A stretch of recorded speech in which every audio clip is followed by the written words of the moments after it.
இனி எதிர்பாராத பல விடயங்களை எதிர்பாருங்கள்.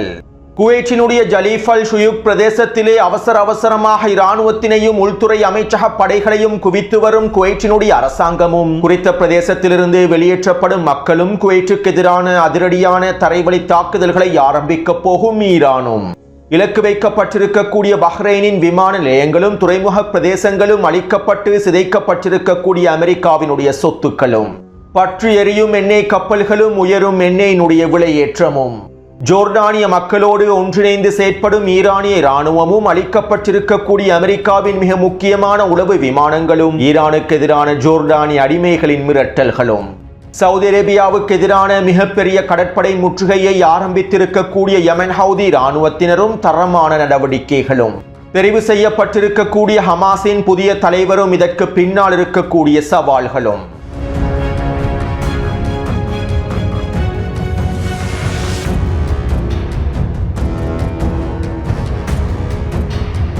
நேற்றிரவிலிருந்து ஈரான் மேற்கொண்டு வரக்கூடிய தாக்குதல்கள் தொடர்பாகவும் கத்தாரி அடிமைகளை பயன்படுத்தி மீண்டும் தற்காலிக யுத்த நிறுத்தத்தை ஏற்படுத்துவதற்கான முயற்சிகளை மேற்கொண்டிருக்கக்கூடிய விடயங்கள் தொடர்பாகவும் ஈரானிய தாக்குதலினால் ஏற்பட்டிருக்கக்கூடிய இழப்புகள் தொடர்பாகவும் காசா மற்றும் யமன் கள நிலவரங்கள் தொடர்பாகவும் இன்று மதியம் வெளியிட்டிருக்கக்கூடிய காணொலியில் பல முக்கியமான தகவல்களை பதிவிட்டுள்ளேன். இதனால் இன்று மதியம் வெளியிட்ட காணொலியை பார்வையிடாதவர்கள் அவசரமாக கீழே இருக்கக்கூடிய லிங்கினை பயன்படுத்தி பார்வையிடுங்கள். இதன் மூலமாகவே செய்திகளுடைய தொடர்ச்சியை உங்களுக்கு தெளிவாக புரிந்து கொள்ள முடியும். அத்தோடு சிரியாவினுடைய அலப்போ பிரதேசத்திலே நடைபெற்று வரக்கூடிய மோதல்கள் தொடர்பாக நேற்றிரவு வெளியிட்ட காணொலியில் குறிப்பிட்டிருந்தேன். மேலும் இந்த மோதல்களுக்கு பின்னால் இருக்கக்கூடிய காரணங்களும் உங்களுக்கு தெளிவாக புரிந்திருக்கும். இப்படியான நிலைமையில் தற்போது தம்பி ஜூலானி அவருடைய தக்ஃபீரி அரசாங்கத்தின் பல முக்கியமான பதவிகளில் மாற்றங்களை ஏற்படுத்தியுள்ளார். தன்னுடைய தக்ஃபீரி அரசாங்கத்திற்கு கீழால் இருக்கக்கூடிய தளபதிகளும் தலைமை அதிகாரிகளும் அவருக்கு சார்பாக செயற்படுகின்றார்களா அல்லது சுஃபியானுக்கு சார்பாக செயற்படுகின்றார்களா என்பதனை தக்ஃபீரி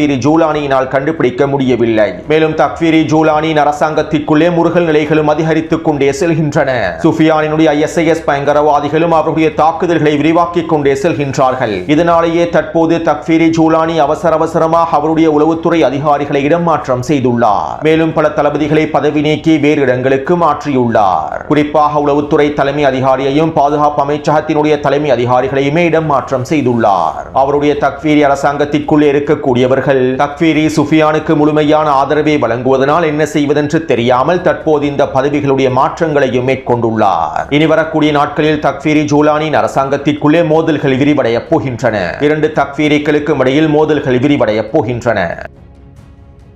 அடுத்து இந்த வருடத்தின் ஆரம்பத்திலேயே ஹமாஸினுடைய புதிய தலைவரை தெரிவு செய்வதற்கான வேலை திட்டங்கள் முன்னெடுக்கப்பட்டிருந்தன. யஹ்யா சின்வர் அவர்கள் படுகொலை செய்யப்பட்டதற்கு பின்பு ஹமாஸினுடைய அரசியல் தலைவர் அறிவிக்கப்படவில்லை. அத்தோடு ஹமாஸினுடைய அரசியல் தலைவரை தெரிவு செய்வதில் துரோகி அர்துகானும் கத்தாரி அடிமை தலைமைகளும் உச்சக்கட்ட அழுத்தங்களையும் வழங்கியிருந்தார்கள். துரோகி அர்துகானுக்கும் கத்தாரி அடிமைகளுக்கும் முழுமையான ஆதரவை வழங்கக்கூடிய டொனால்ட் ட்ரம்பின் பீஸ் கவுன்சில் ஒப்பந்தத்திற்கு முழுமையான சம்மதத்தினை வழங்குவதற்காக காய் நகர்த்துவதற்காக பயன்படுத்தப்பட்ட தலைமையான காலித் மிஷலை எப்படியாவது ஹமாஸினுடைய அடுத்த அரசியல் பணியக தலைவராக தெரிவு செய்வதற்கு திட்டமிட்டிருந்தார்கள். இதற்கமைவாக துருக்கியும் கத்தாரி அடிமைகளும் காய் நகர்த்தல்களை மேற்கொண்டிருந்தார்கள். இவை தொடர்பாக பல மாதங்களுக்கு முன்பே நான் காணொலிகளில் தெளிவாக குறிப்பிட்டிருந்தேன். துருக்கியும் கத்தாரும் தங்களுடைய இலக்குகளை அடைந்து கொள்வதற்கும் ஹமாஸ் மீது உச்சக்கட்ட அழுத்தங்களை வழங்கி ஹமாஸை பொறியில் சிக்க வைப்பதற்குமே திட்டமிட்டிருந்தார்கள். இப்படியான நிலைமையிலேயே தற்போது ரகசியமான முறையில் தேர்தல் நடத்தப்பட்டு ஹமாஸினுடைய புதிய தலைவரும் அறிவிக்கப்பட்டுள்ளார். காசா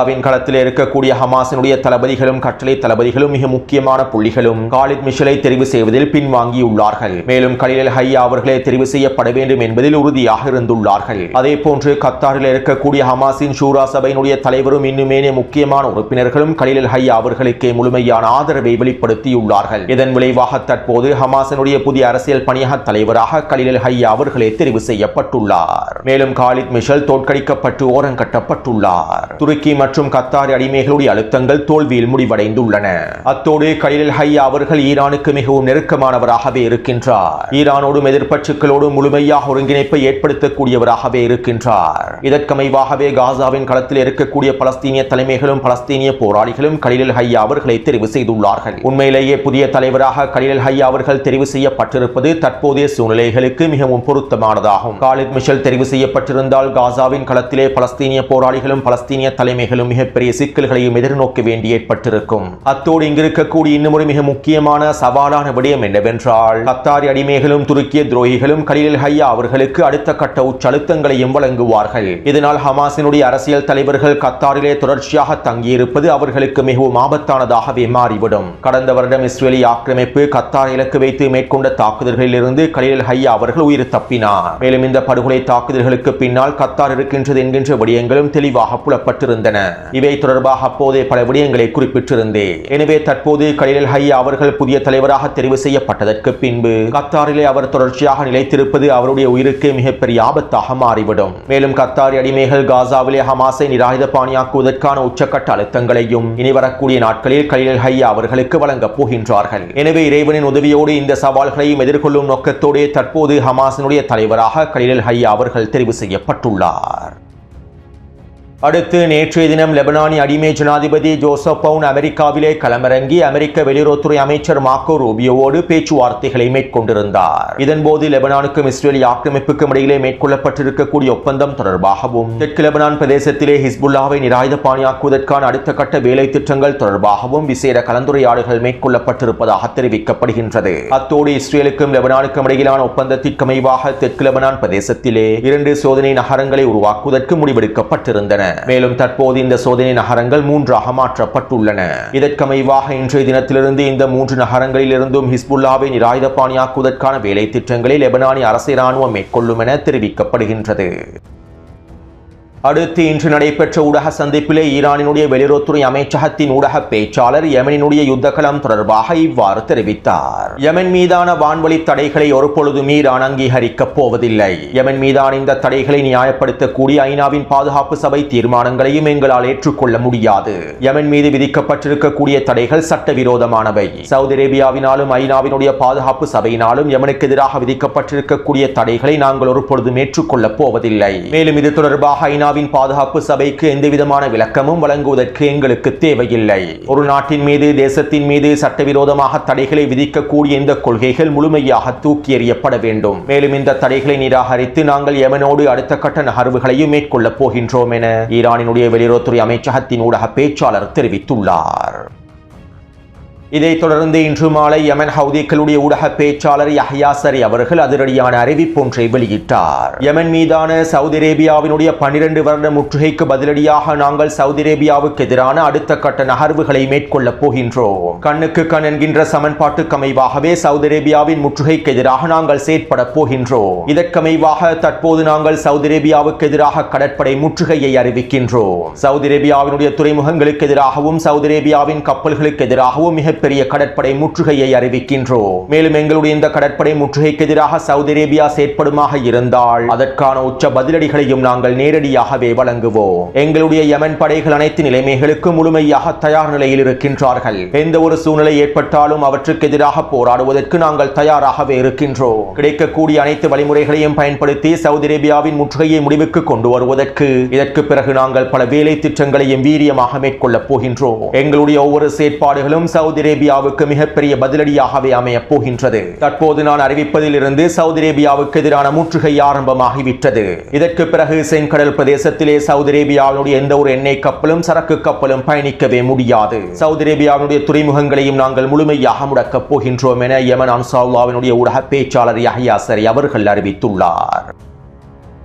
யெமன் ஹவுதிகள் சவுதி அரேபியாவுக்கு பதில் வழங்கும் முகமாக செங்கடல் பிரதேசத்தை முழுமையாக இழுத்து மூடப் போகின்றார்கள். செங்கடல் பிரதேசத்திலே சவுதி அரேபியாவுக்கு எதிராக கடற்படை முற்றுகையை ஆரம்பிக்கப் போகின்றார்கள் என கடந்த வாரமே நான் காணொலிகளில் குறிப்பிட்டிருந்தேன். மேலும் தற்போதைய நிலைமையில் அடிமை சவுதி அரேபியாவுக்கு எதிராக கடற்படை முற்றுகையை யெமன் ஹவுதிகள் ஆரம்பித்திருப்பது சவுதி அரேபியாவுக்கு மிகப்பெரிய சவாலை ஏற்படுத்த போகின்றது. ஏனென்றால் தற்போது ஹெர்முஸ் ஜலசந்தி பிரதேசம் முழுமையாக இழுத்து மூடப்பட்டுள்ளது. ஹெர்முஸ் ஜலசந்தி பிரதேசம் வழியாக சவுதி அரேபியாவினால் எண்ணெய் பரிமாற்றத்தை மேற்கொள்ள முடியாது. இதனால் இந்த மாதத்தினுடைய ஆரம்ப பகுதியிலிருந்து சவுதி அரேபியா அதனுடைய மேற்கு துறைமுகமான யன்பு துறைமுகத்தை பயன்படுத்தி அதிகளவான எண்ணெய் ஏற்றுமதியையும் விநியோகத்தையும் மேற்கொண்டிருந்தது. சவுதி அரேபியாவின் கிழக்கு பிரதேசத்திலிருந்து மேற்கு பிரதேசமான யன்பு துறைமுகம் வரையில் மிகப்பெரிய எண்ணெய் குழாய்கள் அமைக்கப்பட்டுள்ளன.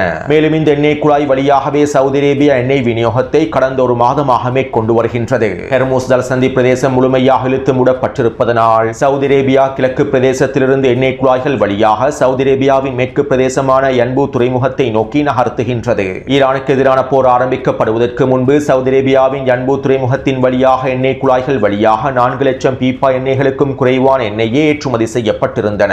ஆனால் தற்போது ஒரு நாளைக்கு மாத்திரம் 4.7 மில்லியன் பீப்பா எண்ணெய்களை குறித்த எண்ணெய் குழாய் வழியாக சவுதி அரேபியா விநியோகம் செய்கின்றது. ஹெர்முஸ் ஜலசந்தி பிரதேசம் இழுத்து மூடப்பட்டிருப்பதனால் ஒரு நாளைக்கு 47 லட்சத்திற்கும் அதிகமான எண்ணெய் பீப்பாய்களை குறித்த எண்ணெய் குழாய் வழியாக யன்பு துறைமுகத்தை நோக்கி நகர்த்துகின்றது. யன்பு துறைமுகத்திலிருந்து செங்கடல் பிரதேசம் வழியாக எண்ணெய் விநியோகத்தை சவுதி அரேபியா மேற்கொள்கின்றது. இப்படியான நிலைமையிலேயே யமன் ஹவுதி இராணுவத்தினர் அடிமை சவுதி அரேபியாவுக்கு எதிரான கடற்படை முற்றுகையையும் அறிவித்துள்ளார்கள். அத்தோடு இந்த கடற்படை முற்றுகையில் இருக்கக்கூடிய இன்னும் ஒரு மிக முக்கியமான விடயம் என்னவென்றால், இந்த கடற்படை முற்றுகையினால் சவுதி அரேபியாவுடைய ஒட்டுமொத்த எண்ணெய் ஏற்றுமதியும் முழுமையாக நிறுத்தப்பட போகின்றது. குறித்த வரைபடத்திலே சிவப்பு நிற வளையத்தினால் காண்பிக்கப்பட்டிருக்கக்கூடிய பிரதேசமே சவுதி அரேபியாவினுடைய யன்பு துறைமுகமாகும். சவுதி அரேபியாவின் கிழக்கு பிரதேசத்திலிருந்து எண்ணெய் குழாய்கள் வழியாகவே குறித்த யன்பு துறைமுகத்திற்கு எண்ணெய்கள் கொண்டு வரப்படுகின்றன. பின்பு குறித்த யன்பு துறைமுகத்திலிருந்து எண்ணெயானது ஏற்றுமதி செய்யப்படுகின்றது. அதே நேரம் இந்த யன்பு துறைமுகத்திலிருந்து ஏற்றுமதி செய்யப்படக்கூடிய சவுதி அரேபியா எண்ணெய் கப்பல்கள் மிகப்பெரிய எண்ணெய் கப்பல்களாகவே அமைந்துள்ளன. இதனால் இந்த எண்ணெய் கப்பல்களுக்கு இலக்கம் ஒன்றினால் குறிப்பிடப்பட்டிருக்கக்கூடிய செங்கடலின் வடக்கு பிரதேசமான சுயஸ் கால்வாய் பிரதேசத்தினூடாக பயணிக்க முடியாது. இதனால் சவுதி அரேபியாவினுடைய அனைத்து எண்ணெய் கப்பல்களும் செங்கடலினுடைய பாபல் மண்ட பிரதேசத்தினூடாக தெற்கு பிரதேசத்தினூடாகவே பயணிக்க வேண்டும். எனவே தற்போது யமன் ஹவுதி இராணுவத்தினர் சவுதி அரேபியாவுக்கு எதிராக பாபல் மண்ட பிரதேசத்தை முழுமையாக இழுத்து மூடிவிட்டார்கள். இதற்கு பிறகு செங்கடலின் தெற்கு பிரதேசமான பாபல் மண்ட பிரதேசத்தின் வழியாக சவுதி அரேபியாவினுடைய எந்த விதமான எண்ணெய் கப்பல்களும் பயணிக்க முடியாது. சவுதி அரேபியாவின் சரக்கு கப்பல்களும் பயணிக்க முடியாது. அவ்வாறு பயணித்தால் யமன் ஹவுதி இராணுவத்தினர் குறித்த எண்ணெய் கப்பல்களை இலக்கு வைத்து உச்ச தாக்குதல்களை மேற்கொள்வார்கள். இதனால் சவுதி அரேபியாவுடைய எண்ணெய் கப்பல்களும் சரக்கு கப்பல்களும் செங்கடல் பிரதேசத்திலேயே மூழ்கிவிடும். சுருக்கமாக குறிப்பிடுவதாக இருந்தால், அடிமை சவுதி அரேபியாவுடைய எண்ணெய் ஏற்றுமதிக்கும் எண்ணெய் உற்பத்திக்கும் யமன் ஹவுதி இராணுவத்தினர் தற்போது முற்றுப்புள்ளி வைத்து விட்டார்கள். மேலும் யமன் ஹவுதி இராணுவத்தின் இந்த நடவடிக்கைகளுக்கு எதிராக சவுதி அரேபியா தாக்குதல்களை மேற்கொண்டால் சவுதி அரேபியாவுக்குள்ளே இருக்கக்கூடிய எண்ணெய் தளங்களை இலக்கு வைத்தும் எண்ணெய் குழாய்களை இலக்கு வைத்தும் யமன் ஹவுதி இராணுவத்தினர் பதிலடி தாக்குதல்களை மேற்கொண்டு விடுவார்கள். எனவே கடந்த 2 வாரமாக நாங்கள் எதிர்பார்த்து வந்த யமனினுடைய போர்க்களமானது தற்போது அடுத்த கட்டத்தை நோக்கி நகர்ந்து விட்டது. அடிமை சவுதி அரேபியாவின் முற்றுகையை முடிவுக்கு கொண்டு வந்து சவுதி அரேபிய அடிமை ஜியோனிச தலைவர்களுக்கு சிறந்த பாடத்தினை கற்பிப்பதற்கான நேரமும் காலமும் வந்துவிட்டது. அத்தோடு இந்த சந்தர்ப்பத்திலே ஈரானுக்கு எதிராக அமெரிக்கா உச்சகட்ட தாக்குதல்களை ஆரம்பித்தால் பாபல் மண்ட பிரதேசத்தினை அமெரிக்காவுக்கு எதிராகவும் மேற்குலக நாடுகளுக்கு எதிராகவும் யமன் ஹவுதி இராணுவத்தினர் மூடிவிடுவார்கள். தற்போது சவுதி அரேபியாவுக்கு எதிராக மாத்திரம் மூடப்பட்டிருக்கக்கூடிய செங்கடல் பிரதேசத்தை ஒட்டுமொத்த நாடுகளுக்கு எதிராகவும் மூடிவிடுவார்கள். யமன் ஹவுதி இராணுவத்தின் அடுத்த கட்ட அறிவிப்பு இதனை நோக்கித்தான் நகரப் போகின்றது. அடுத்து ஈராக் எதிர்ப்பு குழுக்களும் அவர்களுடைய இறுதிக்கட்ட எச்சரிக்கைகளை வெளியிட்டுள்ளார்கள். இனி வரக்கூடிய காலம் பழிவாங்கும் காலமாகும். தற்போதைய போர் முனையானது அடுத்த கட்டத்தை நோக்கி விரிவடைய போகின்றது. இதனால் நாங்கள் பழிவாங்கும் படலத்தை ஆரம்பித்து விட்டோம். இன்னும் ஒரு சில நாட்களுக்குள்ளே நாங்கள் அமெரிக்காவின் தளங்களுக்கு எதிராகவும் அமெரிக்க நலன்களுக்கு எதிராகவும் வீரியமான தாக்குதல்களை ஆரம்பிக்க போகின்றோம். இந்த பிராந்தியத்திலே அமெரிக்க தளங்களை வைத்திருக்கக்கூடிய நாடுகளுக்கு எதிராகவும் எங்களுடைய தாக்குதல்களை விரிவுபடுத்த போகின்றோம். இதற்கான எல்லா விதமான தயார்படுத்தல்களையும் முடித்து விட்டோம். தற்போது களத்திலே நடைமுறைப்படுத்துவது மாத்திரமே எஞ்சியிருக்கின்றது என அறிவித்துள்ளார்கள். அத்தோடு ஜோர்டானை இலக்கு வைத்து ஈரான் மேற்கொண்டிருக்கக்கூடிய தாக்குதல்களினால் அதிகளவான அமெரிக்க அதிகாரிகளும் சிப்பாய்களும் கொல்லப்பட்டுள்ளார்கள். இதைத் தொடர்ந்து ஜோர்டானிய அதிகாரிகள் ஈரானுக்கு எதிரான மிரட்டல்களையும் வெளியிட்டுள்ளார்கள். அத்தோடு ஈரானிய IRGC இராணுவம் ஜோர்டானிய மக்களுக்கு நன்றிகளை தெரிவித்துள்ளது. அதாவது கடந்த 3 தினங்களுக்கு முன்பு ஈரானிய IRGC இராணுவம் ஜோர்டானிய மக்களுக்கான அறிவிப்பு ஒன்றை வெளியிட்டிருந்தது. நானும் என்னுடைய காணொலிகளில் குறித்த அறிவிப்பு தொடர்பாக தெரிவித்திருந்தேன். மேலும் இந்த அறிவிப்பை தொடர்ந்து ஜோர்டானில் இருக்கக்கூடிய அதிகளவான மக்கள் ஜோர்டானில் இருக்கக்கூடிய அமெரிக்க இராணுவ தளங்கள் தொடர்பான அமெரிக்க அதிகாரிகள் தொடர்பான பல முக்கியமான தகவல்களையும் புகைப்படங்களையும் காணொளிகளையும் ஈரானிய இராணுவத்தோடு பகிர்ந்து கொண்டுள்ளார்கள். ஈரானிய இராணுவத்திற்கு தேவையான உளவு தகவல்களை ஜோர்டானிய மக்களை அனுப்பி வைத்துள்ளார்கள். இதற்கமைவாகவே இன்று காலை IRGC இராணுவம் ஜோர்டானிய மக்களுக்கு நன்றிகளை தெரிவித்திருந்தது. மேலும் ஜோர்டானிய மக்கள் வழங்கியிருக்கக்கூடிய உளவு தகவல்களுக்கு அமைவாகவே ஈரான் அகபா விமான நிலையத்தை இலக்கு வைத்தும் இன்னும் சில பிரதேசங்களை இலக்கு வைத்தும் தாக்குதல்களை மேற்கொண்டிருந்ததாகவும் தெரிவிக்கப்படுகின்றது. அத்தோடு இந்த தாக்குதல்களிலே அமெரிக்காவின் C-17 இராணுவ சரக்கு விமானங்களும் P-8 உளவு விமானங்களும் அளிக்கப்பட்டிருப்பதாக சேதமடைந்திருப்பதாகவும் உறுதிப்படுத்தப்பட்டுள்ளன. அடுத்து கடந்த 6 மணித்தியாலத்திற்குள்ளே ஈரான் ஹெர்முஸ் ஜலசந்தி பிரதேசத்தில் 2 எண்ணெய் கப்பல்களை இலக்கு வைத்து தாக்குதல்களை மேற்கொண்டுள்ளது. மேலும் குறித்த தாக்குதல் தொடர்பான காணொளிகளை டெலிகிராம் சேனலில் பதிவிட்டுள்ளே. அமெரிக்க ராணுவத்தை நம்பி ஹெர்முஸ் ஜலசந்தி பிரதேசத்தை கடப்பதற்கு முயற்சி செய்த இந்த கப்பல்களுக்கு எதிராகவே ஈரான் தாக்குதல்களை மேற்கொண்டுள்ளது. அத்தோடு ஹெர்முஸ் ஜலசந்தி பிரதேசம் முழுமையாக இழுத்து மூடப்பட்டிருப்பதனாலும் ஈரானுக்கு எதிரான போர் ஆரம்பிக்கப்பட்டிருப்பதனாலும் எண்ணெய் விலையானது தற்போது படிப்படியாக உச்சக்கட்டத்தை நோக்கி நகர்ந்து வருகின்றது. கடந்த 48 மணித்தியாலத்திற்குள் மாத்திரம் $8 எண்ணெய் விலையானது அதிகரித்திருப்பதாகவும் தெரிவிக்கப்படுகின்றது. அடுத்து குவைற்றுக்கு எதிராக ஈரான் மேற்கொள்ளப் போகும் தரைவழி தாக்குதல் தொடர்பாகவும் முன்னே காணொலியில் குறிப்பிட்டிருந்தேன். குறித்த வரைபடத்திலே சிவப்பு நிற புள்ளியினால் காண்பிக்கப்பட்டிருக்கக்கூடிய பிரதேசங்கள் அமெரிக்க ராணுவ கட்டளை தளங்களும் மிக முக்கியமான அமெரிக்க துருப்புக்கள் நிலை கொண்டிருக்கக்கூடிய பிரதேசங்களும் ஆகும். இவற்றிலே கேம்ப் அரிஃப்ஜான் மற்றும் கேம்ப் புஹரிங் ஆகிய பிரதேசங்களை முழுமையாக கைப்பற்றுவதற்கு ஈரான் திட்டமிட்டுள்ளது. ஆரம்பமாக இந்த தளங்களை கைப்பற்றியதற்கு பிறகு குவைற்றில் இருக்கக்கூடிய ஏனைய அமெரிக்க தளங்களையும் முழுமையாக தங்களுடைய கட்டுப்பாட்டுக்குள் கொண்டு வருவதற்கு ஈரான் திட்டமிட்டுள்ளது. இவ்வாறு குவைற்றில் இருக்கக்கூடிய அமெரிக்க தளங்களை முழுமையாக கட்டுப்பாட்டுக்குள் கொண்டு வந்தால் அது அமெரிக்காவுக்கு மிகப்பெரிய சவாலாக மாறிவிடும். இதற்கமைவாகவே ஈரான் குவைற்றுக்கு எதிரான தரைவழி தாக்குதல்களை மேற்கொள்ளப் போகின்றது என்கின்ற தகவல்கள் வெளியாகியுள்ளன. இப்படியான நிலைமையில் இன்று மாலை குவைற்றினுடைய அரசாங்கம் குவைற்றினுடைய மிக முக்கியமான பிரதேசமான ஜலீப் அல் ஷுவைக் பிரதேசத்திலே அதிகளவான இராணுவத்தை குவித்து வருகின்றது. குவைற்றினுடைய தேசிய பாதுகாப்பு படை மற்றும் உள்துறை அமைச்சகத்திற்கு கீழால் இயங்கக்கூடிய படைப்பிரிவுகள் அனைத்தையும் ஜலீப் அல் ஷுவைக் பிரதேசத்திலே முழுமையாக களமிறக்கியுள்ளார்கள். அது மட்டுமல்லாமல் குறித்த பிரதேசத்தில் இருக்கக்கூடிய மக்களையும் அவசரமாக வெளியேற்றி வருகின்றார்கள். மேலும் குறித்த பகுதியிலிருந்து வெளியேற்றப்படக்கூடிய நூற்றுக்கணக்கான ஆயிரக்கணக்கான மக்கள் தற்போது தற்காலிகமான கூடாரங்களில் தங்க வைக்கப்பட்டு வருவதாகவும் தகவல்கள் வெளியாகியுள்ளன.